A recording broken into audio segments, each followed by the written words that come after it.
and he's going to deliver the theme for us, How Can You Survive the End of the World? Brother Garcia, please.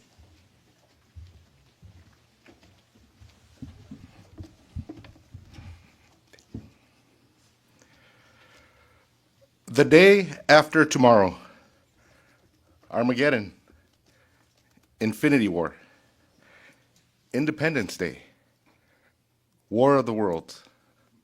Did you catch on? No, it's not a list of my favorite movies, but it's a list of movies Hollywood has produced that highlight their obsession with the end of the world. And it's not just Hollywood. All of these titles have gone on to make hundreds of millions of dollars, not just in this country, but throughout the world.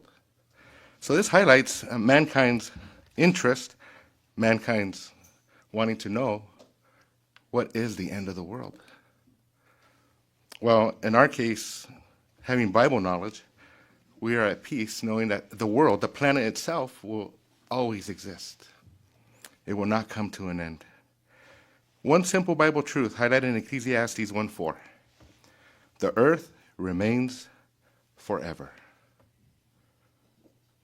So this fear, this obsession with the end of the world or our planet goes out the window. And that's just one scripture. There's others. Psalms 37:29 helps us to appreciate not just the planet will endure, but it will always be inhabited. So when the scriptures speak of the end of the world, for example, 2 Peter chapter 3, verse 6, mentions that the world of that time suffered destruction when it was flooded with water. The world of that time does not refer to the planet or all of mankind, because the planet is still here, the human race is still in existence. That expression, when it highlights that the world at that time suffered destruction, refers to the world of ungodly people, the world of people opposed to our Creator and His moral standards. So the end of the world simply means the end of people who oppose God, the end of wickedness. That end is coming, but how will it come? Will it be like some of these movies highlight? Maybe alien invasion, maybe zombies taking over the planet, maybe asteroids destroying the planet, climate change. Will that be the way the world comes to an end? Well, it's important to say that there are legitimate threats against our planet, against mankind. The Awake of September 2012 mentioned some of these threats against our planet: supervolcanoes, asteroids, climate change, disease pandemic, the extinction of critical species. Something as simple as the extinction of a plant, an insect, can lead to a chain of events that would threaten life on the whole planet. And the threat of nuclear war. All of these are very real threats, but because we know that God will not allow this, the planet will always be inhabited, will always exist, we're not worried about these threats. But what will Jehovah use to destroy wicked mankind? Well, let's go to the scriptures and see what he used in the past. Strategies that he used to destroy nations or destroy his opposers. In 2 Chronicles chapter 20, verse 23, it says, "And the Ammonites and the Moabites turned against the inhabitants of the mountainous region of Seir to destroy and annihilate them. And when they finished with the inhabitants of Seir, they helped to destroy one another." In the past, Jehovah has turned wicked ones against one another. And amongst themselves, they've annihilated themselves, weakened and wiped out their armies. So that is a strategy that he has available to him. In Job chapter 38, verses 22 and 23, Jehovah reveals the storehouses of the snow and of the hail that he has reserved for the day of battle and war. Jehovah is prepared to use natural forces, natural elements, to bring unrighteous ones to ruin. So, two ways. What's the third way? Well, he has an executioner. His heavenly forces led by his son, Christ Jesus. These powerful spirit creatures will easily do away with anyone who survives either sword of other men or the natural forces. In the past, one angel alone wiped out a mighty army of 185,000 soldiers. One angel. The scriptures reveal, if we go to Revelation chapter 19, verses 11 through 16, we won't read them in their entirety, but it reveals here Christ rule seated on a white horse. He's called faithful and true. And it mentions there in verse 11, he judges and carries on war in righteousness. It goes on to mention that he also is called by the name of the Word of God. So it reminds us his important position throughout all of creation as the Word. And in verse 15 mentions that out of his mouth protrudes a sharp, long sword with which to strike the nations. So Jehovah is prepared. There's no doubt that these powerful spirit creatures will completely annihilate their earthly foes. Doesn't matter if one tries to go to the highest mountaintop, the lowest valley, the deepest cave to hide, Jehovah will find those who oppose him. It will be impossible for anyone opposing Jehovah to hide from his day of judgment. So this is very real. This is going to happen.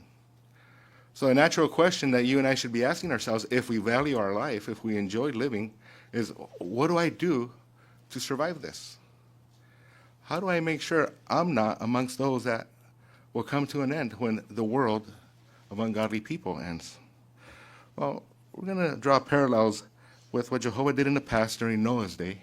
We're going to highlight lessons that we learned from Noah, his family, what was going on in that time, that'll help us to see how you and I can survive the end of the world.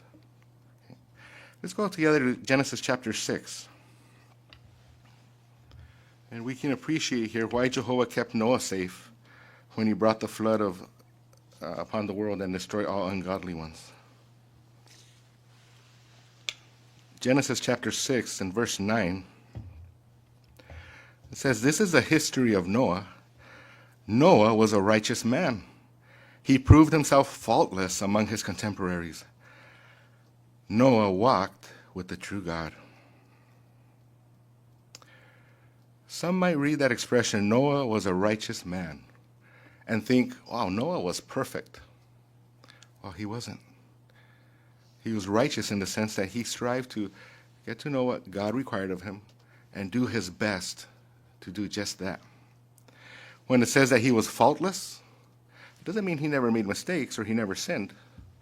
It simply means, again, he would recognize his mistakes and he would try not to repeat them. He would try to improve. And what a beautiful expression where it says Noah walked with the true God. We're going to highlight throughout the rest of this theme what that implies, what that means, if you and I are to also walk with the true God. One of the things that Noah did in order to walk with the true God was reject the violence and immorality of the world around him. See, if we recall in that time, powerful spirit creatures were contemplating their Father's creation, and instead of simply just observing and praising Jehovah, wow, Father, you have made beautiful things upon the earth. Look at these wonderful, majestic animals. Look at man, how perfect he is. Look at woman, how beautiful and perfect she is. They didn't limit themselves to just recognizing Jehovah's ability to create beautiful creatures. They started sexualizing what they were seeing. And they had an interest in not only just praising and acknowledging the beauty that Jehovah created, but now they wanted to distort it and turn it into something twisted and ugly. So some of these spirit creatures left their dwelling place, came to earth, and had sexual relations with the women of earth. And that led to what we'll see in this first image. The Bible describes as men of fame. So these spirit creatures impregnated women who had hybrid men. And when I was a small boy, I would never go to bed without my mom reading from my big book. I'd say, Mom, read from my big book, my book of Bible stories. And I wouldn't stop saying it until she read, and then I would go to sleep. And when she would read about these giants, my 4-year-old mind would be like, wow, they're so strong. And I would picture them walking around, ooga, ooga, me big, me hit you on the head, boom. That was my 4-year-old brain. thinking like, wow, that must have been impressive. Noah's boys were also impressed by these men of fame. You can almost see the influence they were having on his boys. It's a very realistic image of what was likely going on. So Noah had to protect his boys from admiring these men of fame. And there's nothing in the scriptures to back up my 4-year-old theory that they were not intelligent, that they were just big and strong. There's nothing in the scriptures to indicate that. Is it possible that they had not just super strength, superhuman strength, but superhuman intelligence? It's very likely, yeah. Who are the ones who cause damage today? The cyber attacks, terrorist attacks, the bullies. These individuals are usually pretty smart, very intelligent. They use their intelligence to hurt others, to plan, to scheme, to connive. Very possible the influence these men had was not just one of violence, but also causing damage, emotional, mental anguish. They were men of fame. They were experts at planning how to hurt others and how to cause damage. So this influence exists today, whether it's hurting others, being a bully, or being violent in our nature. And just as Noah protected his boys from that influence, parents, you have to protect your boys, your girls from that influence. Elders, we have to protect our young ones from that influence. When I was a kid, I grew up with 3 other brothers and a lot of kids in the congregation, boys. We loved watching WWF. We loved watching wrestling. And if anybody told us, oh, that's fake, we'd get so, no, it's real. Wrestling is cool. I still remember, by the way, Mom did not allow us to watch wrestling. So one Sunday after meeting at hospitality, we were all hiding in our buddy's room on the bunk beds watching WrestleMania. And I still remember to this day, the day that Hulk Hogan picked up Andre the Giant over his head, the body slam heard around the world, and dropped him. And all the boys in that room started cheering, and the parents go, what's going on in there? What are you doing? Nothing, nothing. We turn off the TV. So I'm a grown man, and when I think of that body slam, wow, it still makes me excited. Wow, that was a feat of strength. That was impressive. Can you imagine if Mom had not set more boundaries, more restrictions, and allowed us to watch whatever, allowed us to keep watching wrestling? And then I become a fanatic of boxing. And then I'm a fanatic of MMA, UFC, that violent sport where men or women beat each other to a bloody pulp. What would that have done to my personality? Especially if I already have in my genetics aggression.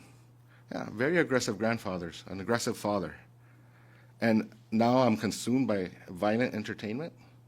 What type of man would I be? What type of husband would I be? Yeah, see, the scriptures in Psalm 11, verse 5, say, Jehovah examines the righteous one as well as the wicked one. He hates anyone who loves violence. See, Mom didn't want Jehovah to hate me and my brothers, so she made sure to help us to avoid this violent entertainment. And you parents, I'm sure you do not want Jehovah to hate your sons, your daughters. The elders, we don't want Jehovah to hate anyone in our congregation. We want to protect them from this influence. So like Noah, we have to take a stand. We have to recognize what is wrong, what can be simply a matter of conscience, but what things are actually wrong and can affect our way of thinking, can affect our young ones, can affect our children, and we need to protect them from that. Another thing that Noah faced was the apathy of his contemporaries. He didn't allow their whimsical attitude towards the world they were living in to affect him. Their carefree attitude, like, let's do whatever we like. Let's take it easy. Let's have a comfortable life. He didn't allow that influence on him or his children. The immorality he saw in his time was also something he protected his children from, no doubt. And what do we see in our time as far as immorality? Well, the world we live in not only highlights and promotes violence, immorality, but now the political agendas have made a lot obsessed with sexual orientation, with gender identity. And this world is confused in a lot of those matters. See, some young boys will grow up without a father figure. And it's natural as they grow up to start looking for a mentor, somebody to look up to. But there's some predators out there that take advantage of that, and they'll sexualize that young man's interest in having a male role model. Some young boys or young girls are best friends, and she loves her best friend. Some educators will see that and say, oh, wow, you are two very close. You must be lesbians. You must be gay because you love each other. And they confuse these children. A pure friendship, a pure bond of love that a young man can have with another young man, some will distort it and try to sexualize that and confuse this individual. And what has that produced? Well, it has produced so much immorality in the world, where young ones are influenced in a negative way to turn something pure and beautiful like a friendship into something sexual, degraded, and dirty. We must protect our young ones from that, especially if they're growing up in a world where it's normal to see two young men holding hands, two young women in a relationship, or to have two mothers or two fathers. So Noah was bold, and he kept his family separated from that influence. We too must be bold, take a stand, and keep our loved ones, our precious young ones, separated from that mentality. When Noah did this, no doubt there was backlash, no doubt it made him unpopular, but regardless, he closely obeyed Jehovah, not because it was easy. He walked with Jehovah because he loved Jehovah deeply. Jehovah was his close friend. He did everything to please his Father. So in our case, just as it's highlighted in Romans chapter 13, we too want to walk decently with Jehovah. Let's go together to Hebrews chapter 11, and I invite you to read verse 7 with me. Hebrews 11:7, it says, by faith, Noah, after receiving divine warning of things not yet seen, showed godly fear and constructed an ark for the saving of his household. And through his faith, he condemned the world, and he became an heir of the righteousness that results from faith. Noah exercised faith. And it highlights here that he not just would say in his heart, I have faith, I love Jehovah. It says he showed godly fear. His faith moved him to action. And it highlights here that he constructed an ark for the saving of his household. So he did not procrastinate. He did not put off the building of the ark. He believed Jehovah that a flood was coming, and he got to work on that ark. So what can we learn from that? Well, we can ask ourselves, what is my ark? What is my assignment? Is it a Bethel assignment? Is it a commuter assignment with Bethel, working remotely with Bethel? Is it being a great regular pioneer, a strong publisher in the congregation? Have you moved here to New York to further assist with Bethel and made that your personal project, your ark? Regardless, if our ark is working with LDC, if our ark in the future becomes an assignment, a new assignment, a transition into working in the field, whatever our ark is, we want to be like Noah. Look at this second image. Another beautiful privilege we have that might at times be our personal ark is caring for our aged parents, a loved one who needs some assistance. Whatever form our assignment takes, we want to be like Noah. Can you imagine in your mind Noah on this project shouting at his sons, telling them they're useless, they're too slow, they're doing it wrong? Can you honestly imagine that? I think we would have a hard time picturing that, right? Because we know what type of man Noah was. He walked with Jehovah. So no doubt the atmosphere that he created when him and his sons and his daughter-in-laws and his wife were working on this ark was one of peace, happiness, joy. They enjoyed the project. They worked unitedly. They were happy doing it. So whatever our assignment becomes or is, we want to be like Noah, especially if we have the privilege of being the head of a household, serving as an elder in the congregation, serving as an overseer in a certain assignment. We want to create that same atmosphere. That those who work with us are happy, have peace. At the end of the day, they're reflecting on what a wonderful day they had And in part, thanks to the influence of the one taking the lead. But what a privilege Jehovah has given to some of us to take the lead in certain matters. And we no doubt want to imitate Noah's fine example. Noah maintained strict obedience in everything he did. He didn't take shortcuts. Had he taken shortcuts, most likely that ark would not have survived the flood, nor would his family or all the animals aboard. So in our case, we too want to strictly obey Jehovah and keep our minds, our attitudes separated from the world's. And let's go together to 2 Peter chapter 2, verse 5. We just read in Hebrews 11:7, it refers to Noah about him building the ark. But notice here, 2 Peter chapter 2, verse 5, it says, "And he did not refrain from punishing an ancient world, but kept Noah." Does it say the builder of the ark? No. When it says that Jehovah did not refrain from punishing an ancient world, but kept Noah, a preacher of righteousness, safe with 7 others when he brought a flood upon a world of ungodly people. Yeah. We might have certain assignments, certain projects that are our personal ark. Again, working at Bethel, working with LDC, HLC, caring for a sick loved one, aging parents. Whatever that assignment is, that will always be secondary to our primary objective. We are preachers of righteousness. We never lose sight of that. That's how Noah should be remembered. Yes, he did something amazing with Jehovah's Spirit. He had a huge privilege of building that ark. We're going to want to ask him a lot of things about that when we meet him. But his main objective was helping others to get to know Jehovah, to save their life. Jehovah didn't have to keep reminding him, go and preach, go and warn. Go talk to your family members, go talk to your neighbors. No, Noah took it upon himself. While he built the ark, which no doubt consumed a lot of time, a lot of energy, a lot of effort, he would go and help others to learn about Jehovah. They rejected him. They didn't want to. He kept trying. What a fine example for you and me to take an interest in helping others, and especially taking care of our loved ones in the congregation and in our family. No doubt Noah would have time with his family to reflect on the day, how they saw Jehovah's Spirit on the project. One of his sons might have said, "Dad, I never thought we were going to accomplish getting those beams up so high. How did we even do that? Those are some strong elephants we used." And then Noah, no doubt, would highlight, "Well, son, Jehovah's Spirit is with us on this project. Jehovah is helping us." And he would always draw it back to Jehovah.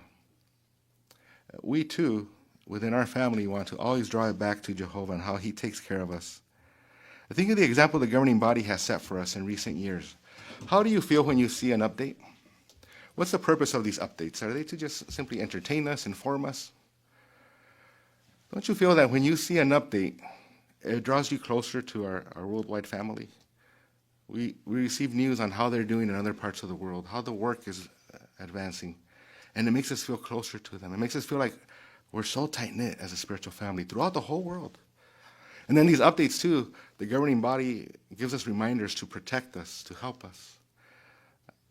They also give us encouragement, not to be afraid, to stay positive. What a fine example these updates are for us, again, if we have the privilege of being the head of a household, if we're raising children, if we're elders in the congregation, if we're overseers, to always try to remind the friends, remind our family how Jehovah is taking care of us, how Jehovah is always there to strengthen us.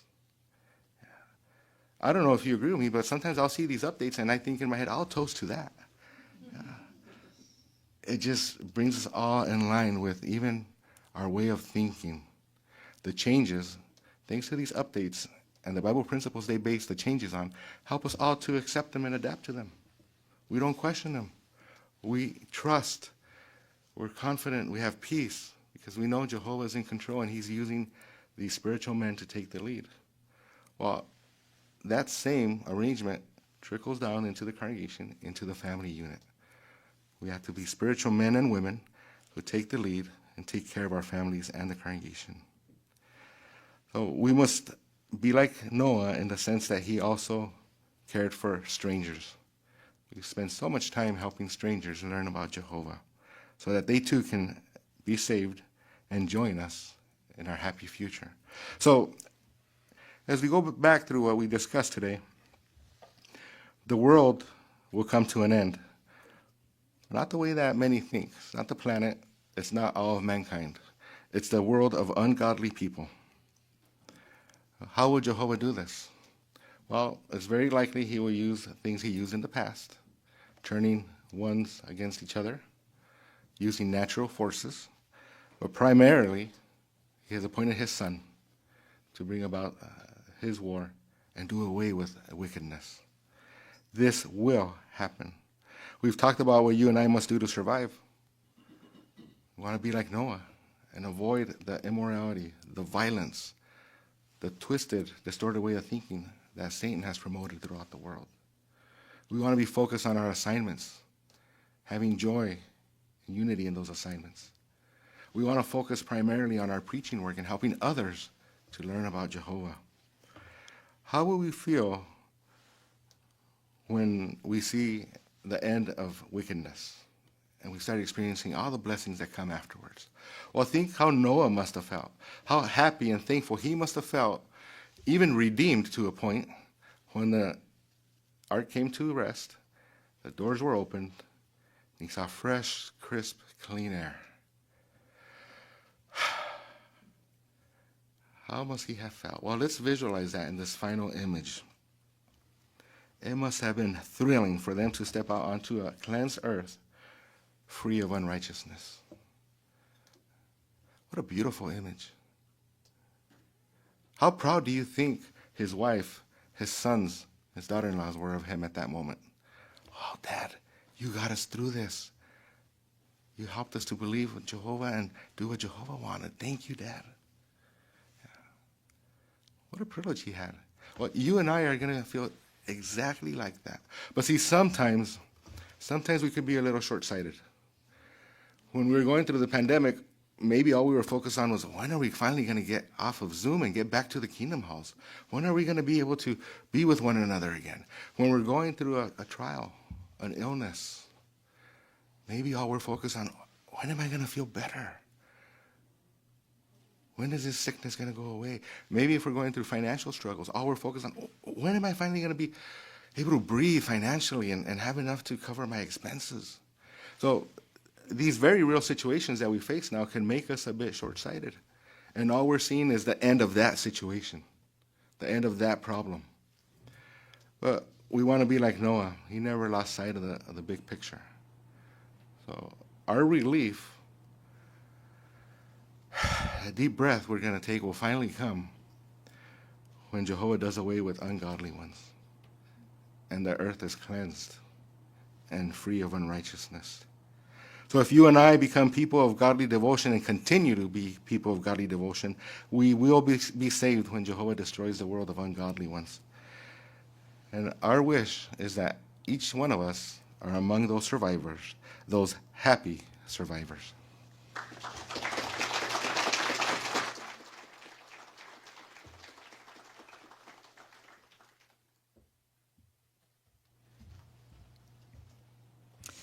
Thank you very much, Brother Garcia, for all your hard work with that fine discourse there, helping us to appreciate how we can follow Noah's example in order to survive the end of this system by resisting the world's influence and staying close to Jehovah. We appreciate you and your family for visiting us this afternoon.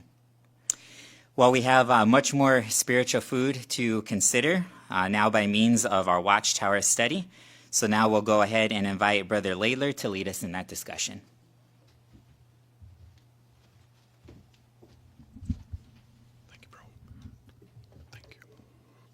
Thank you, brothers. Welcome, friends. We'd like to introduce our Watchtower study, as is our custom, by way of song, so those of you willing and able will invite to stand up. And we'll sing together song number 120, which is entitled, Imitate Christ's Mildness, and that's based on Matthew chapter 11, verses 28 through 30. Song number 120. Well, that was nicely sung, friends, and thank you so much for carrying us into our weekly study of the Watchtower. If you'd like to follow along, we encourage you to pull out study article number 38, which is entitled Show Respect for others. By way of introduction, what is respect?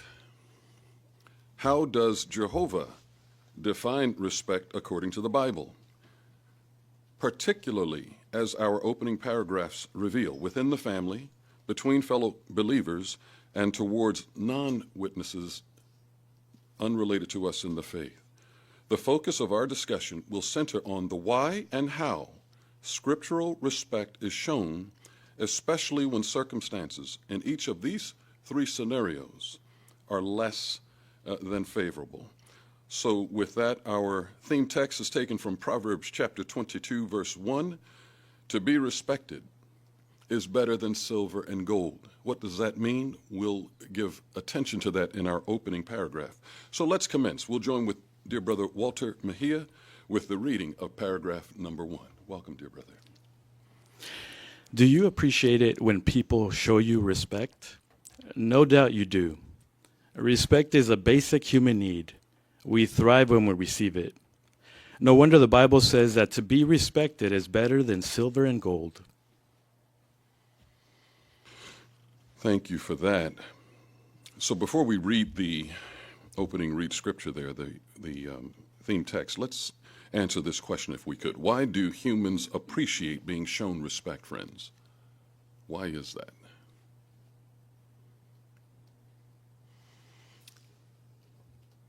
Please, yes, please, my sister here.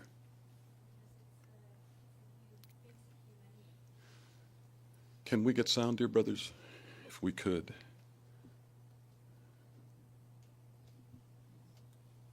Thank you, Selena. It's because it's a basic human need. Okay, one more time now. We're broadcasting around the world. So if we could, can we make sure our volume, we good? Please, one more time. Do you hear now? No. Not yet. Can we use your mic? Thank you, brothers. Thank you so much. No? No, okay. Wow. Yeah. No, but it's because it's a basic human need. Yes. Thank you for that, Sister Hugo. Please, Sister Edwards, thank you, friends, for bearing up.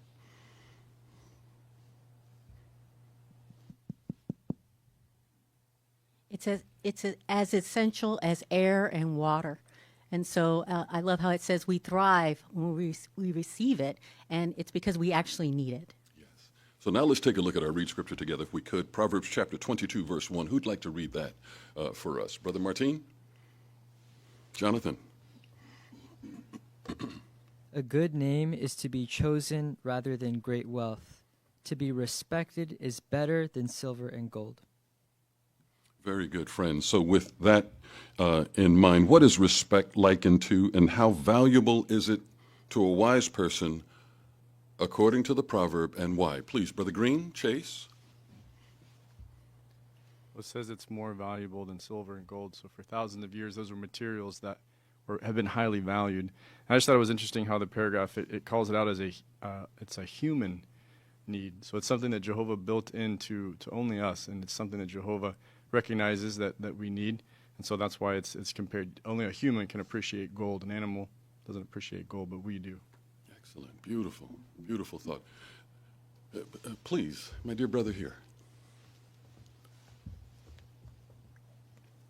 It just makes me think of how it says it's a need for humans, and even children are humans. They also need respect and dignity. Thank you, Brother Younger. So let's add to that, friends. We've set a nice tone as to what this means. We'll see to what extent respect is valued even by our Heavenly Father, Jehovah. Let's consider our goal for this week's lesson in paragraphs 2 and 3. We may not always find it easy to show respect for others. For one thing, we cannot help but see the flaws of those around us. Also, we live at a time when it is common for people to be disrespectful. But we must be different. Why? Because Jehovah wants us to honor or show respect for men of all sorts. We can benefit from discussing what it means to respect others and how we can show it to 1, family members, 2, fellow worshipers, and 3, those outside the congregation. We will focus on how we can show respect under difficult circumstances. Thank you, dear brother. What are some situations in which we ought to show respect for others, friends? Sister Henry?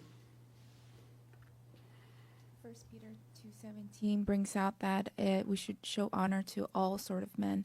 So we're going to discuss how we can do that with a family member, our fellow worshipers, and others from the outside the congregation. Thank you, sister, very much. Beautiful.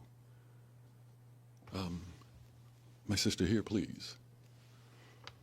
And because we can't help as imperfect human beings see the flaws of those around us, today we will focus on how to show respect in difficult circumstances. Thank you, Sister Woodall. Thank you. I didn't recognize you in the hat. Jordan, please. And the paragraph reminds us that the world we live in today has more or less decided to give up on even attempting to respect those around them in the world we live in today. So we are surrounded by that world, but we don't want to adopt that viewpoint. We want Jehovah's viewpoint on respect and when it should be given. Very, very good. And so it was touched on at least one scenario. What are the three scenarios we're going to be discussing? Respect. Please, Brother Gaston. The three areas: family members, fellow worshipers, and those outside the congregation. Thank you, my brother. So let's consider that. Let's begin to do that. What does it mean to respect others? What does it mean? To be sure, let's first define respect from Jehovah's vantage point. Paragraph 4. How would you define respect? In some languages, the words respect and honor are related. How? Respect refers primarily to how we view a person. When we respect others, we view them as worthy of our attention and consideration, perhaps because of their qualities, their achievements, or their position. Honor, though, refers to how we treat a person. When we honor others, we treat them in ways that make them feel valued, appreciated, and dignified. Of course, for honor to be genuine, it must come from the heart. Thank you, Walter. In paragraph 4, what does it mean to respect others, friends?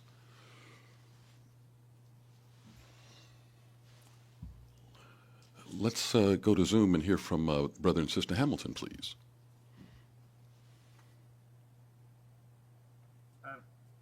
Respect and honor are related, but respect refers primarily how we view a person, and we view them as worthy of our attention, and that helps us in the way we treat a person. We show honor. Thank you, Chuck. Nicely done. Please, Sister Espinoza. We see there in Matthew 15, verses 8, that it's very possible to honor someone with our lips, but not with our hearts. So we might have the honor part down where we're treating a person and trying to make sure that they feel respected, but we don't genuinely respect them from our heart. So we want to make sure that we have both of those aspects in order to actually please Jehovah. Nice perspective, Starlene. Let's add to that, if we could, Brother Mejia, and consider what will help us to do just what she described. Jehovah wants us to show respect for others. In fact, he requires it in connection with the superior authorities. But some may say, I'm happy to show people respect as long as they have earned it. Is that reasoning sound? As servants of Jehovah, we realize that any respect we have for humans is not based solely on their actions. It is based on something deeper, our love for Jehovah and our desire to please him. Nicely read. So in paragraph 5, what can help us to show respect for others? Please, Lee. Please, Sister Stallo. We can see that showing respect for others is connected to our spirituality because it's something that Jehovah wants us to do. And so because of our love and our desire to please him, that's what we should do. Beautiful. Nicely done. Brother Howard. Jim? In Joshua 4:16, it shows that Jehovah is the one who motivated the Israelites to respect Joshua. He exalted Joshua in all their eyes, so that they respected him all those days after he replaced Moses. Nice example. Thank you for that, dear brother. Brother Woodall, Jason. And the world has sayings like you have to give respect to get it, or respect is earned, not given. Things like that are the world's way. But when it comes to respect, it's not about us and another person. It's about us and our relationship with Jehovah. So just like 1 Peter 3:15 says, that we would always be giving deep respect, and that's because we love Jehovah. Awesome. Now consider how this is sometimes, though, challenged. What happens when an individual doesn't respect us in return? Let's consider paragraph 6 together for the answer. Some may wonder, is it really possible to show respect for someone who does not treat you with respect? Yes. Consider some examples. King Saul humiliated his son Jonathan in front of others. Still, Jonathan respectfully supported his father in battle until the day Saul died. High priest Eli accused Hannah of being drunk. Nonetheless, Hannah spoke respectfully to Eli, even though his failures both as a father and as a high priest were widely known in Israel.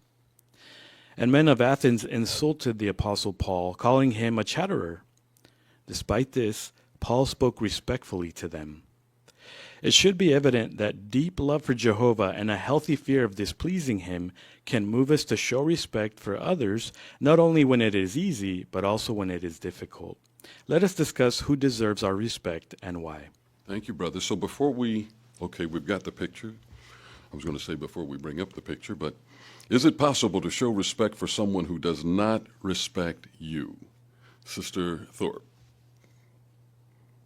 The answer is yes, and the example I like a lot is that of Hannah. Here the high priest Eli accused her of being drunk. What was her respectful reply? She says, "No, my Lord," and then twice she even refers to herself as your servant. So she continued to be respectful despite the fact of the way he talked to her, and even his failures were widely known. Powerful. Thank you for that explanation. Please, Brother Neil, you have another? And another example that's cited here is that of King Saul and his son Jonathan. In 1 Samuel chapter 20, verse 34, it tells us that his father humiliated him. It was a disagreement over how David was viewed. Jonathan was defending him, and that angered his father, and he threw a spear at him. Well, even with that, Jonathan stuck with his father and still served in his army as one of his army chiefs. And they died together, as our picture shows here. The last battle they fought together was against the Philistines, and they both died. So David, in 2 Samuel 1:23, said that Saul and Jonathan were beloved and cherished during their life, and in death they were not separated. Thank you, dear brother. Thanks for that application. Another example, please, Sister Schaefer. The example of the Apostle Paul.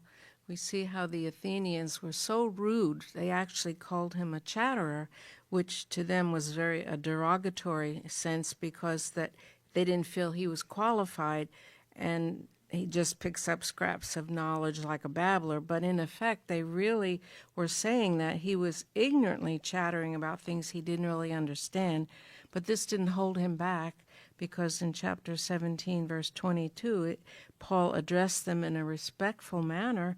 He says, "Men of Athens, I see that in all things you seem to be more given to the fear of the deities than others are." Excellent, dear sister. Beautiful. Isabella, please. And going back to the example of Hannah showing respect to Eli was probably difficult. We learned that Eli's failures both as a father and priest were widely known in Israel, and for that reason it's possible that people of the land scoffed at or made fun of her showing respect to someone who had such a terrible reputation. But through Hannah's actions, it showed her deep love for Jehovah and that she feared displeasing him. Thank you, Sister Riley. Beautifully done. Sister Trinkleton?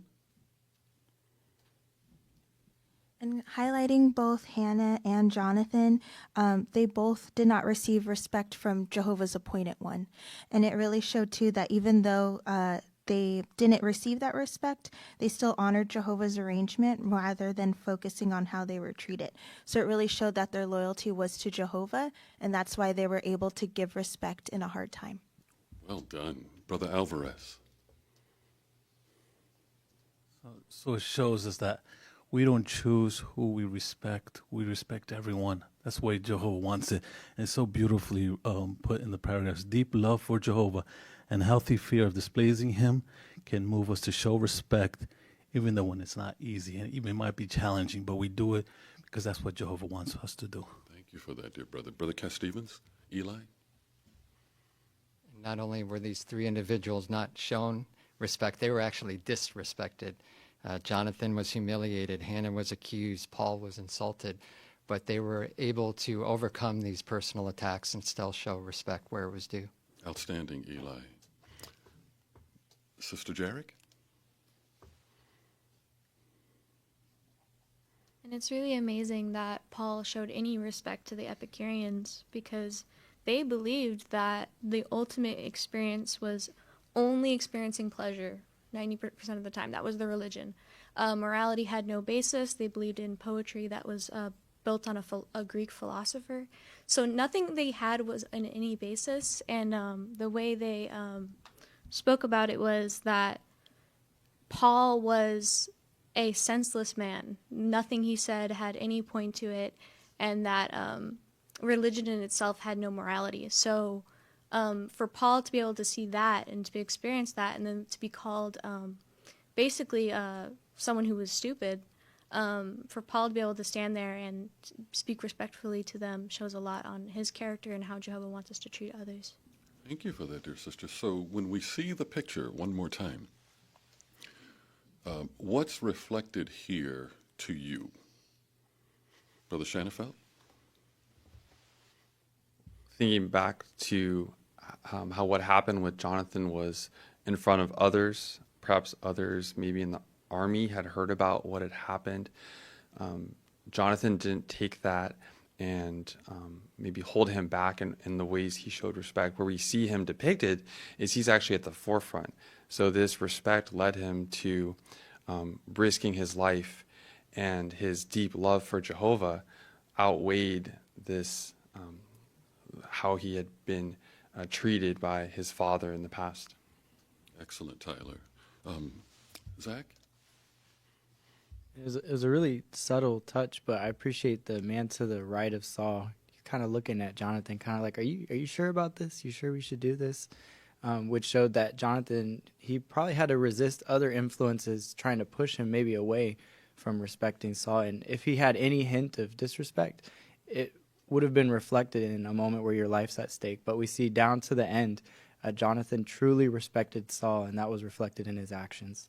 Wonderful. So, friends, just as a progressive summary, if you will, what does it mean to respect others? What's our takeaway from these few paragraphs here? Janae, please, Sister Maisano.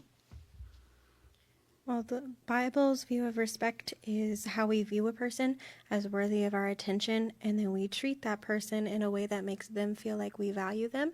And then that is only dependent on our relationship with Jehovah, not our relationship with that person. So no matter how disrespectful they may be to us, we can still show respect to them. Beautiful. Let's add to that, if we could, Brother Mejia. Thank you, brothers in media. With that in mind, show respect for family members, paragraph 7. The challenge. We spend a lot of time with our family. As a result, we know both their strengths and their weaknesses. Some may have an illness that makes it difficult for us to care for them, or they may suffer from excessive anxiety.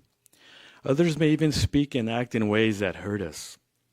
Instead of trying to make their home a place of rest and peace, some create turmoil by treating family members with a lack of respect. Consequently, there is no harmony. Like arthritis that prevents body parts from working together smoothly, disrespect keeps family members from working unitedly. But unlike arthritis, which we ourselves cannot completely remedy, we can stop disrespect from crippling our family relationships. Thank you, brother. In paragraph 7, what may make it difficult for us to treat family members with respect?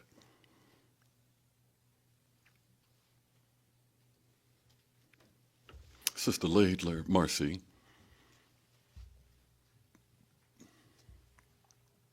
Well, with our family, we're familiar with one another to the point where we know each other's weaknesses. Perhaps words are said that bring us hurt. And so we may feel as though we don't have to show respect because of these things. However, it shows from comparing it to a sickness such as arthritis, something we can't prevent. In this case, with even if we are disrespected in some ways, we can still rise above it and show respect so that the family can continue to work in harmony. Yes, that's indeed the case. That's the main thought thrust upon us. Let's consider paragraph 8, if we could, and our first read scripture, our second read scripture, and we'll join with Brother Mejia with the reading of that and then the paragraph. 1 Timothy 5:4. But if any widow has children or grandchildren, let these learn first to practice godly devotion in their own household, and to repay their parents and grandparents what is due them, for this is acceptable in God's sight. Verse 8. Certainly, if anyone does not provide for those who are his own, and especially for those who are members of his household, he has disowned the faith and is worse than a person without faith. Why show respect? In his first letter to Timothy, Paul discussed how family members should care for one another's needs. He explained that our primary motive for honoring those of our household in this way should be not out of mere duty, but out of godly devotion. This term refers to loyal worship and service to God. Jehovah established the family arrangement. So when we honor a family member, we actually honor Jehovah, the originator of the family. What a powerful reason to show respect for family members. Thank you, dear brother. In paragraph 8, friends, why is it important to show respect for family members? Sister Canis? Ashley. Well, in 1 Timothy 5:4, it says, practice godly devotion in their own households. So showing respect for our family is part of our showing reverence to Jehovah, the creator of families. And Jehovah created the family to be a peaceful and loving unit. So when we contribute to the respect within the family, we show our desire to support the arrangement he made. Indeed. Beautiful. Sister Bellows.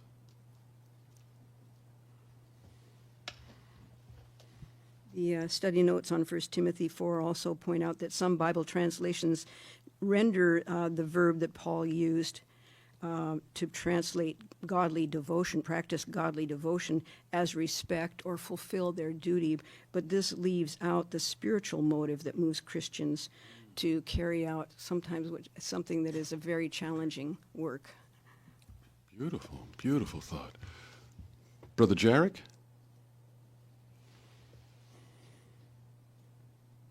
So, as previously mentioned in our comments, to ignore that aspect of the human assignment shows disrespect to the one who gave us that assignment. In the same way that we're put in charge of all the animals, we wouldn't go out and start abusing, a random squirrel or a dog. We also, for the same reason, have respect for our father, our mother, and our family members. And that system, that hierarchy, didn't fall out of the sky. Jehovah gave that to us. Any thought or insight, perspective on the study note that's referenced here on 1 Timothy chapter 5, verse number 4? Or did I get ahead of myself? 1 Timothy chapter 5, verse number 4. Please, Tony, Brother Quinn.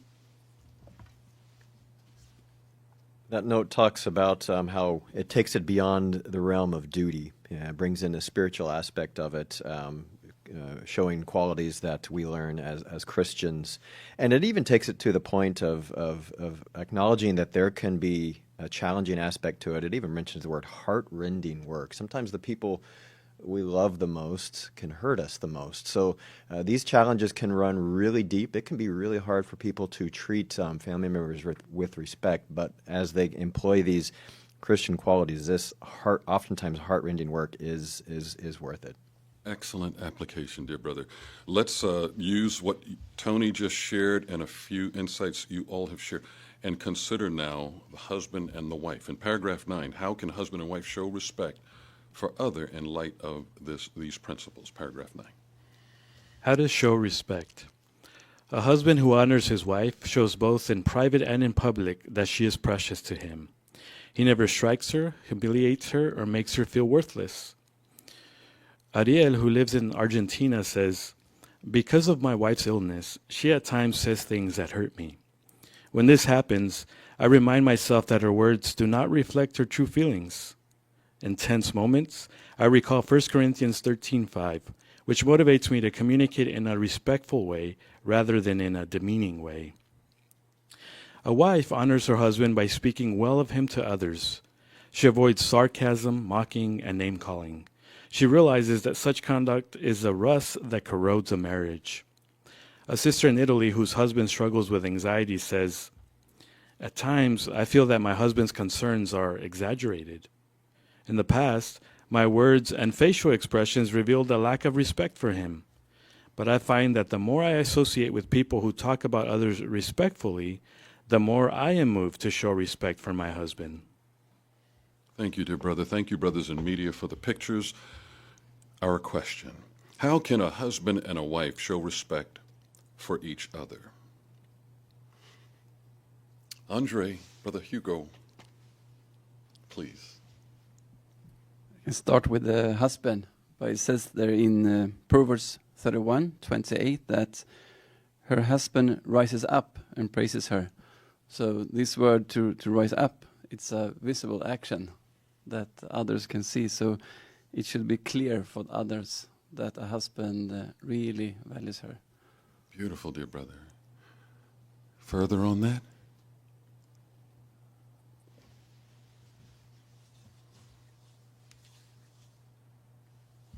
Sister Kerwin? And for a wife, Ephesians 5:33 brings out that a wife should have deep respect for her husband, and this would include in public or private, speaking well of him to others, but also to him, so that the husband understands how precious, so my husband understands how precious he is to me. No sarcasm, mocking, or name-calling, because these things would diminish the respect and the honor that we're trying to give to our husbands. And what do we learn, or how did the spouses mentioned here in paragraph 9 learn to respect their mates, and what can we learn? Learn to respect their mates, and what can we learn? First, Brother Lee, right.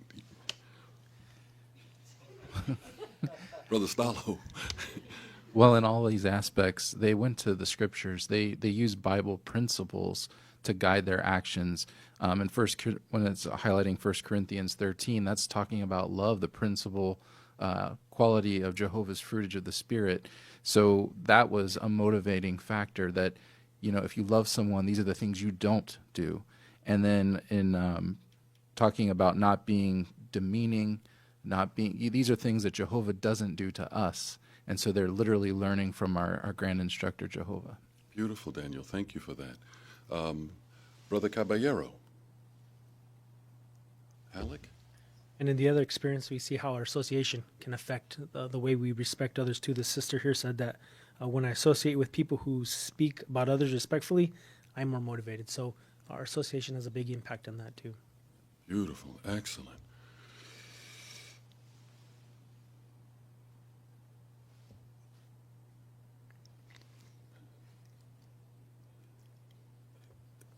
I'm so sorry.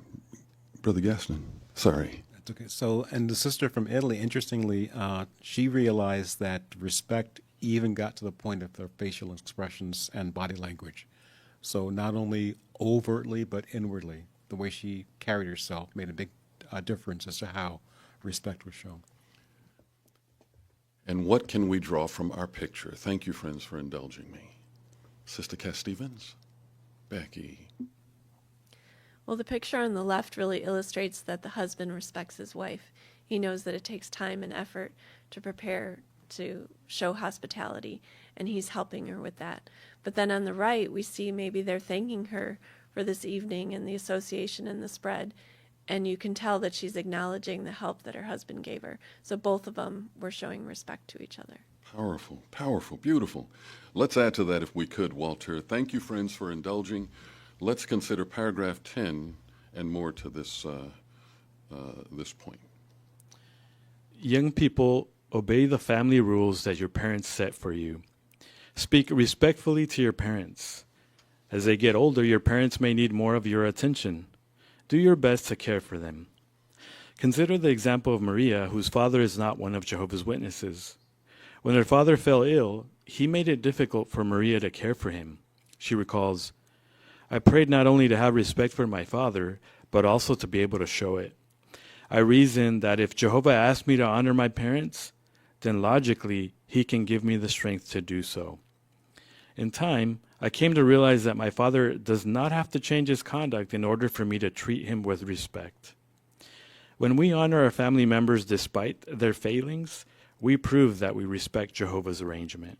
Beautiful. So in paragraph 10, how can young people show that they respect their parents? Let's go to congregate living, if we could, here on Zoom.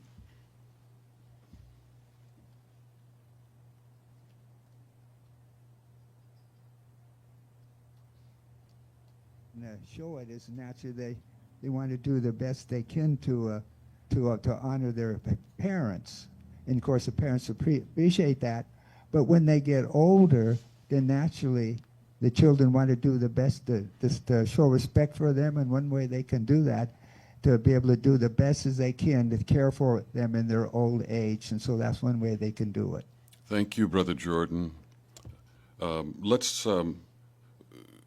Well, how about the experience, friends? What helped Maria to show respect for her non-witness father? Sarah Jane. Sister Munoz? Sister said that she took courage from the fact that Jehovah asked her to honor her parents. So she took courage from that and was able to show honor to her father, who was not a believer and didn't give her a lot of reasons to respect her. This reminds me also of the experience of Saul that we read about earlier. He was able to honor his parent despite being humiliated by that same parent. Yes, very, very good. Sister Park.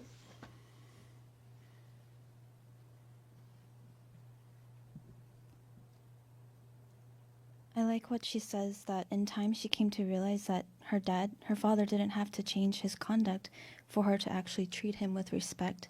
And I was reading the article about what has happened to respect, and it actually says to view respect as something that you owe your family, not something that they need to earn. So obviously the way that she viewed respect and that it was something between her and Jehovah helped her to change her viewpoint about it.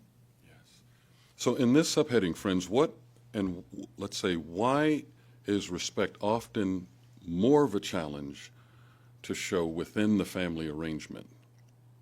What have we learned? Brother Joe? Brother Menaric? As families, we're close together. We know all the flaws. We know what buttons to push, when to push them. It's because we spend a lot of time together, so it's easy for us to see these areas that cause us to be disrespectful. Yes. We know what buttons to push. They know what buttons to push. Don't push them. Don't do it, right? That's what we learn. But what's our takeaway? What's our takeaway? What's our takeaway from this subheading in view of that? Becky, Sister Cat Stevens? Regardless, we still need to show them respect. Sister DeBase, Doris?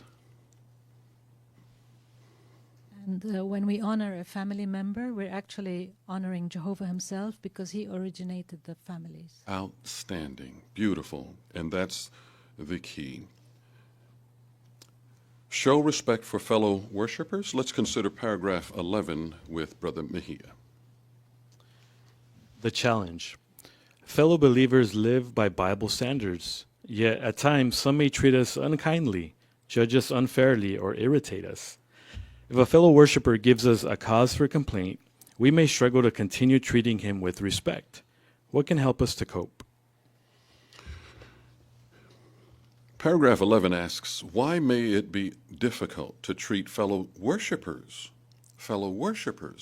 with respect?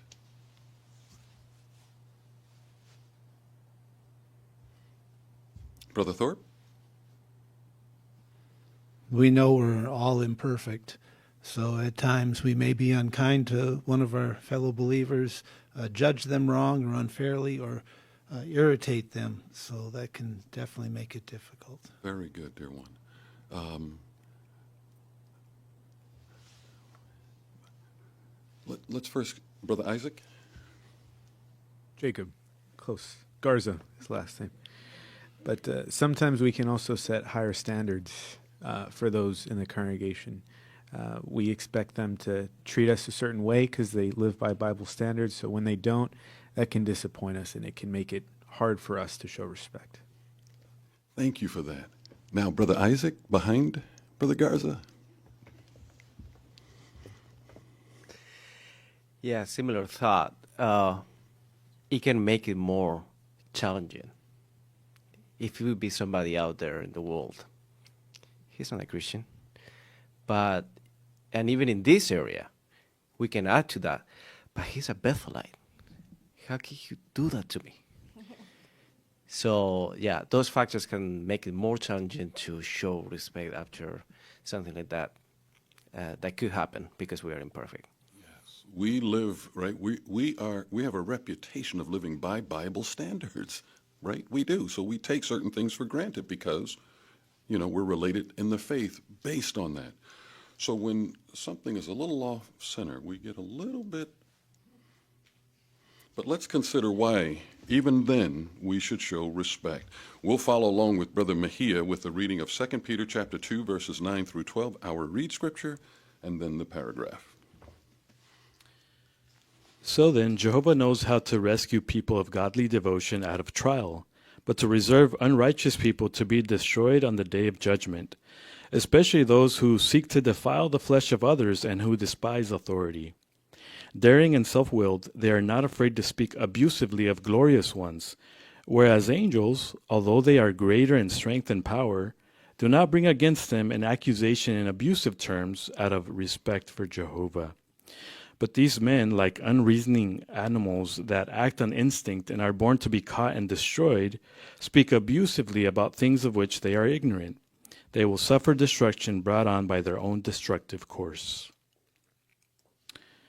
Why show respect? In his second inspired letter, Peter mentioned that some in the first century Christian congregation were speaking disrespectfully about glorious ones, that is, Christian elders. How did the faithful angels who saw what was happening react? Out of respect for Jehovah, they did not utter a single abusive word against the wrongdoers. Imagine that. The perfect angels refused to speak harshly about those arrogant men. Instead, they left it to Jehovah to judge and rebuke them. We can take a lesson from the angels. If we should not treat opposers with disrespect, how much more so should we avoid treating fellow believers with disrespect? On the contrary, we should take the lead in honoring them. Doing so shows that we respect Jehovah. Powerful paragraph and Bible reading, right? Let's consider 12 together. Why is it important to show respect for fellow believers, friends? Mackenzie, please, Sister Faka. Well, these perfect angels did not have a single disrespectful thing to say about these arrogant men. The end of verse 12 says they will suffer destruction brought on by their own destructive course. So they realized that Jehovah was the only one that could judge them and that he would take care of it soon enough. So we can imitate this in our dealings with our fellow worshipers, because if the perfect angels were able to be respectful, then it's surely not our place to be disrespectful, and instead we should leave it to Jehovah. Beautiful reasoning, dear one. Very good. Sister Canis, Nicole. And in addition to that, Jude 9 brings out that Michael the archangel, although he had great authority, he restrained himself from speaking abusively to Satan, who deserved anything but, who more to deserve a harsh judgment than Satan himself. But he didn't, because he had deep respect for Jehovah as judge. So therefore, we know that our brothers and sisters, they may have flaws, but they deserve nothing but respect. They are not doing anything close to deserving disrespect. So in the same way, we imitate Jesus and the angels by showing them due respect. Nice application. Beautiful. McGee, please. Sister Quinn.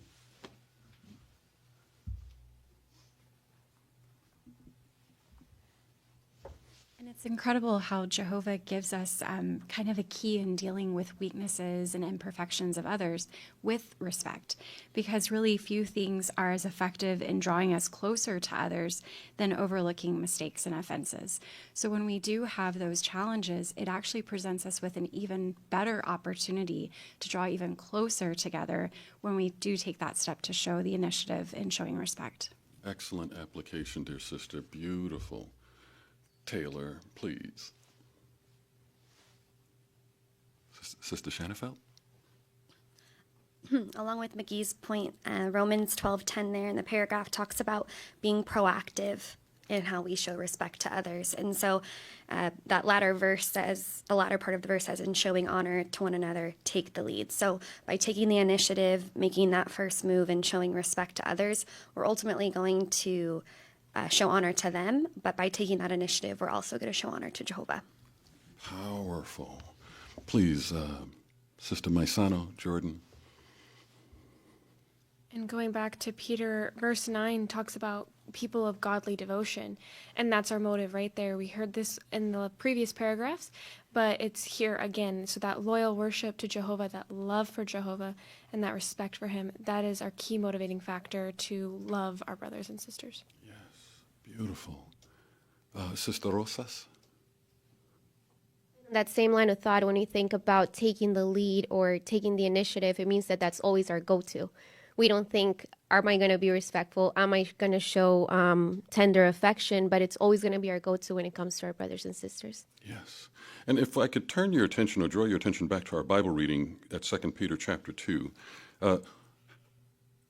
what are those who are disrespecting fellow believers, in particular in this case, in the context of Peter's writing, the elders likened to? Those who show disrespect, what are they likened to according to the Bible reading there, particularly in verse number 12? You see that? Tony, Brother Quinn? They're likened to unreasoning animals, so we could end up being like them if we join them in that course, or even talking against them. The angels didn't do that. If we start doing that, we kind of match them at their game, become an unreasoning animal like them. Excellent, dear one. Sister Edwards? It goes on to say that act on instinct. So what's the first reaction, your gut reaction, going with that? But instead, in going back to the angels, it's their faithfulness, and they saw the whole thing. They saw everything, and even they know that it's not something for them to involve themselves with, but to wait on Jehovah. How beautiful is this, right? We are not a finished product, so we're not looking at lessons like this to think about who's doing this or guilty of this. We're, if you will, a work in progress.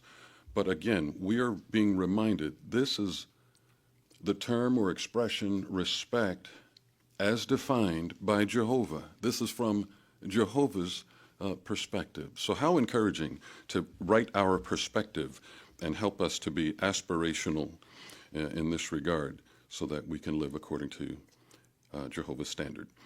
Let's consider paragraph 13, if we could, 13 and 14, the how of showing respect with Brother Mejia. How to show respect. Elders, endeavor to instruct others on the basis of love. If you need to counsel someone, do so kindly and not when you're frustrated. Sisters, you can do much to create and to protect the atmosphere of respect in the congregation by refusing to engage in negative gossip or slander. All of us can show that we respect congregation elders by cooperating with them and by expressing gratitude for the hard work they do to conduct meetings, to direct the preaching work, and to help those who have taken a false step. A sister named Rocio found it difficult to respect an elder who gave her advice. I felt that he had been hard on me, she says. At home, I spoke negatively about him. Although I tried not to show it, inwardly I doubted his motives and dismissed his advice. What helped Rocio? She explains, in my Bible reading, I came across 1 Thessalonians 5:12 and 13. When I realized that I was not showing respect for this brother, my conscience began to bother me. I prayed to Jehovah and did research in our publications to find specific information that could help me adjust my attitude. I eventually realized that the problem was not the brother, but my pride. I now understand that there's a relationship between my humility and my ability to respect others. I still need to improve, but as I strive to show respect, I feel at peace with Jehovah. Thank you, Walter. Nicely read. In 13 and 14, friends, how can we show respect for those in the congregation?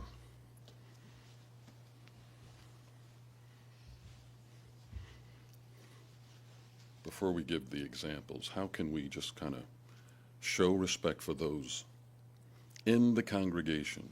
Brother Stallo?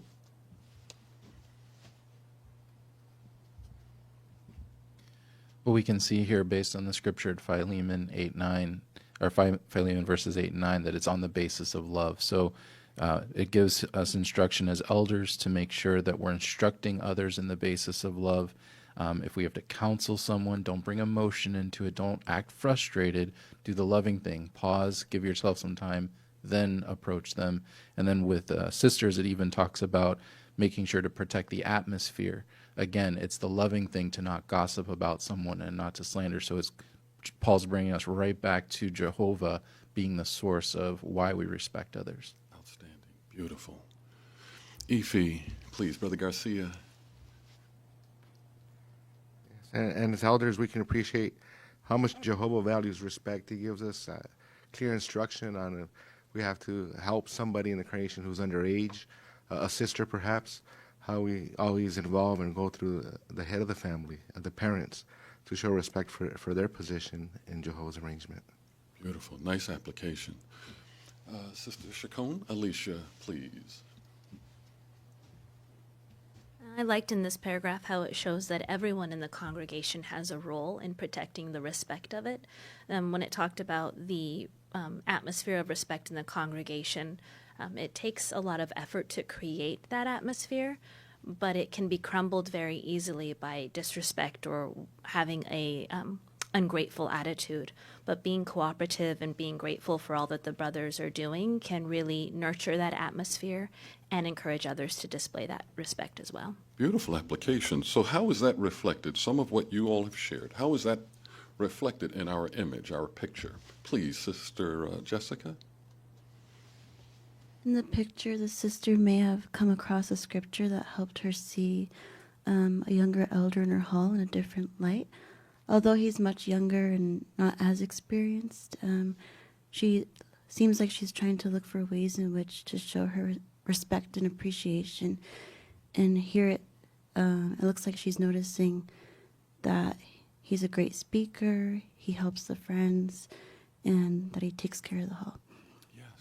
So, friends, in this subheading, what might be some of the challenges that prevent us from showing respect for one another within our congregation family? What might be the culprit sometimes? Sister Green, Yami.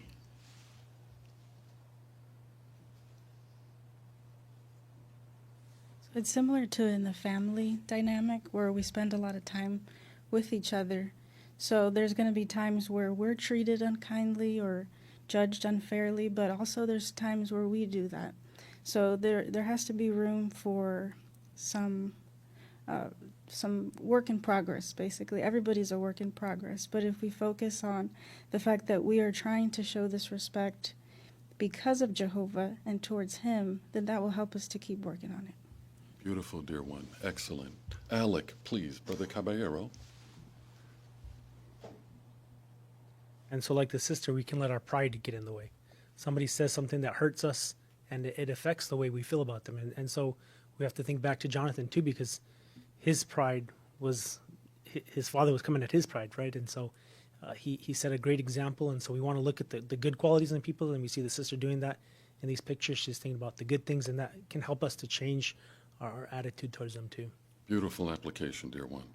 Let's consider our final scenario, if we could. We'll join with dear Brother Mejia. Thank you, brothers in media. Show respect for those outside the congregation, paragraph 15. The challenge. We often meet people in the ministry who appear to have no love for Bible truth. Some choose to remain ignorant because of their upbringing. We may have to contend with employers or school teachers who are hard to please and coworkers or schoolmates who are hard to deal with. Over time, our respect for such ones could decrease and we may fail to treat them as we would like to be treated. Good. So why may we struggle to show respect for those who are not in the congregation?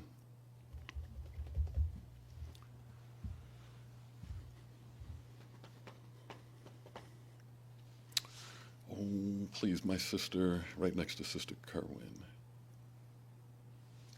Well, because we're often in a world where people don't show respect.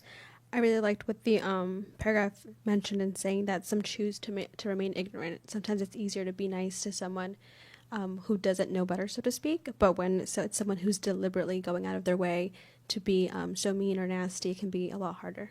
Is that Sister Santos?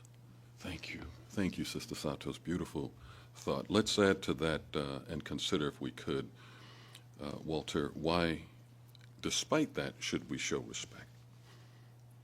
Why show respect? Remember that Jehovah pays attention to how we treat unbelievers. The Apostle Peter reminded Christians that their fine conduct might move some to glorify God. For that reason, he admonished them to make a defense of their faith with a mild temper and deep respect. Whether standing trial for their faith or defending their beliefs while in conversation with a neighbor, Christians were to treat unbelievers just as they would if they were in the presence of God. After all, Jehovah is watching and listening to what we say and how we say it. What a powerful reason to treat those outside the congregation with respect. Powerful, yes. So in 16, friends, let's take a look at our read scriptures together. We've got two. 1 Peter chapter 2, verse 12, and then 1 Peter chapter 3, verse 15. Michelle, would you like to read chapter 2, verse 12? And who would like to read chapter 3? Jessica? Chapter 3, verse 15. Sisters, your discretion. Maintain your conduct fine among the nations, so that when they accuse you of being wrongdoers, they may be eyewitnesses of your fine works and, as a result, glorify God in the day of his inspection. But sanctify the Christ as Lord in your hearts, always ready to make a defense before everyone who demands of you a reason for the hope you have, but doing so with a mild temper and deep respect. Nicely read, sisters. So based upon those two read scriptures, why is it important to show respect for those who are not yet serving Jehovah? Why is it important? Brother Mills? Simply put, because we don't know what's going to happen to them. And basically, Jehovah is saying through each paragraph of this whole lesson, it doesn't matter what they do, it's what we do to them. So we're being judged not by what they do, but how we respond to them. So there's only one way to respond, respect.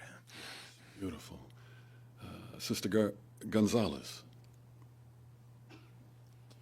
So the question was, why is it important to show respect for those who are not yet serving Jehovah?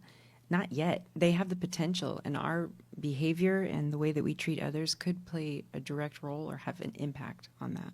Excellent, Jessica. Sister Canis, Maria. And we are living close to the end, and we know that we are going to be persecuted, maybe by authorities or enemies. So if we show respect to people out of the congregation now, it will be easier for us to show respect then. Yes. And according to our read scriptures, right? According to, let's say, 1 Peter 2:12, why is it important to show respect for those who are not yet serving Jehovah? What does it accomplish according to the verse? According to the verse? Sister Menarik, please. Darla. What would we like the most but them to glorify God? So that's our main objective as well. Powerful. And in case we miss that, what's the objective according to 1 Peter chapter 3, verse 15? Why is it important to show respect for those who are not yet serving God? What would you lift out of that verse? Brother Gaston? In this case, we're able to make a defense before Jehovah with that deep respect that honors and glorifies him. Yes, you sanctify the Christ as Lord in our hearts. Let's add to that, dear Brother Walter, how to show it, paragraph 17. How to show respect. While in the ministry, we never want to give the impression that we look down on those who have little or no Bible knowledge. Instead, we want to consider others as both precious to God and superior to us. If someone insults you for your beliefs, resist the urge to retaliate, such as by using witty but sarcastic speech. If you do say something you regret, apologize immediately. How can you show respect for those at work? Be a conscientious worker and try to cultivate a good attitude toward those you work with and those you work for. When you are an honest, diligent, and whole-souled worker, you may or may not always please men, but you will definitely please God. In paragraph 17, how can we show respect for those outside the congregation, friends? Ashley, Sister Canis. Well, to show respect, we need to view them as precious to Jehovah. And Haggai 2:7 says that Jehovah is shaking out from the nations precious things. So when we view them, these ones as precious things that Jehovah is trying to shake out, we would never want to treat them harshly or give the impression that we look down on them, but rather we show them honor. But what if we haven't? What if we slipped? Said something we regret? Neglected to show them respect? What should we do?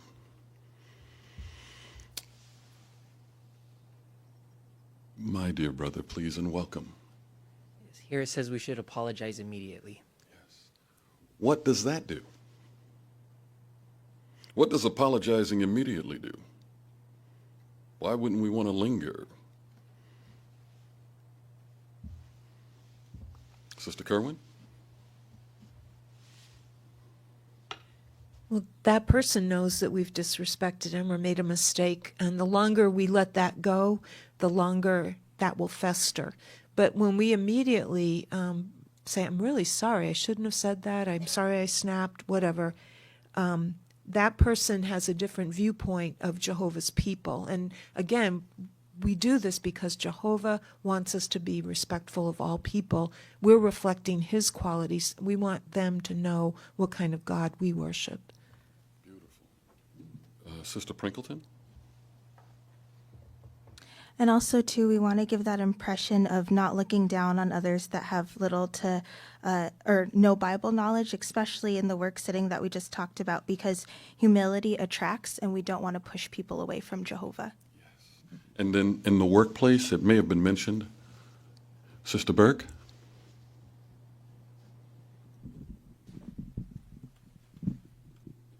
Thank you, Jordan. I liked how Colossians 3:22 and 23 was cited here, focusing on serving Jehovah, working whole-souled for him, not for men. But also in verse 22, it says with sincerity of heart. We can apply this in the work setting because we do spend a lot of time with our coworkers.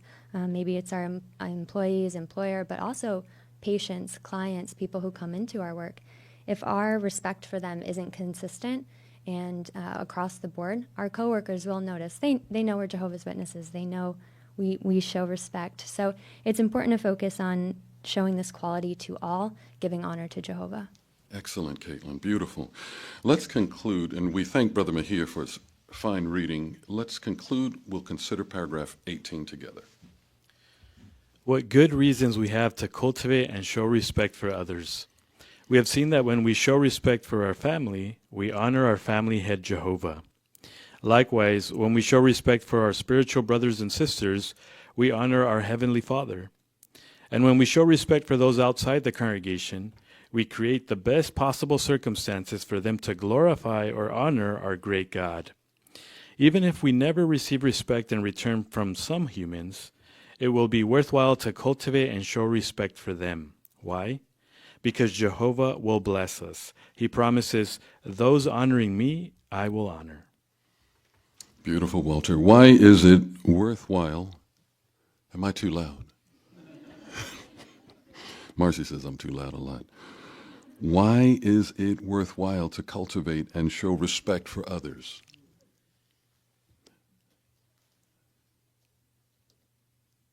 Sister Candace. Because whether it's in the family, in the congregation, or with those we deal with outside the congregation, when we honor people, it shows that we honor Jehovah. And as 1 Samuel 2:30 says, Jehovah will bless those who are honoring him. Very, very good. So nice sum up, friends, of this lesson. In fact, let's consider some of the review questions. How can we show respect for family members? Sister Stallo?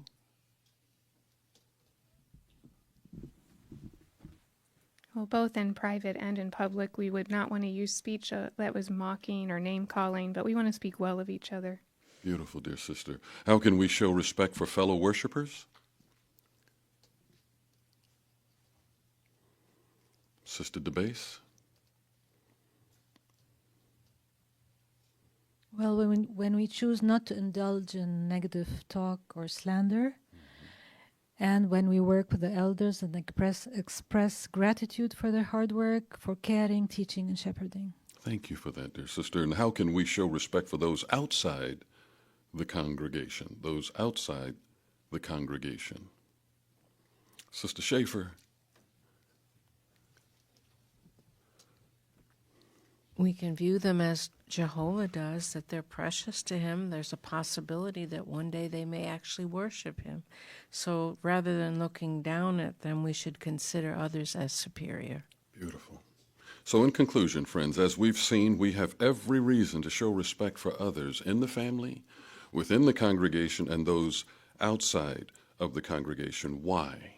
Well, two reasons that were featured. It shows respect for Jehovah's arrangement, and it glorifies Jehovah, bringing everlasting blessings to those who do so, including personal respect and honor from the Most High himself. So thank you, friends, very, very much for this rich discussion in this article entitled Show Respect for Others. We want to thank Brother Garcia and his family for coming and visiting and worshiping with us this day. Beautiful talk, Ife. We look forward to your concluding prayer after song.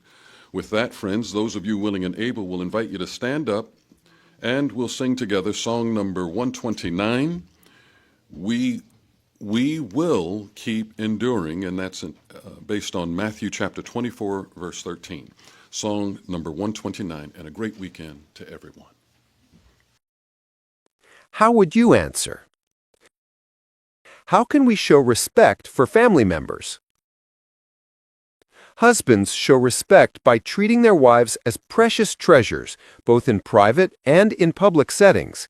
They carefully avoid any speech or actions that would humiliate her or make her feel worthless. Instead, they communicate with mildness and patience, even during tense moments or when dealing with illness, modeling their love after Christ's example. Wives honor their husbands by speaking well of them to others and avoiding the rust of sarcasm or mocking. Even if a husband has anxieties or flaws, a respectful wife supports him and adjusts her own attitude to build him up. She recognizes that her respectful conduct strengthens the marriage bond and pleases Yehovah. Young people show respect by obeying family rules and speaking kindly to their parents. As parents age, children strive to care for them with patience. We do this not just out of duty, but as an act of godly devotion. By honoring our family, we honor Yehovah, the originator of the family arrangement. How can we show respect for fellow worshipers? We show respect by looking beyond imperfections and treating our brothers with dignity, even when they irritate us.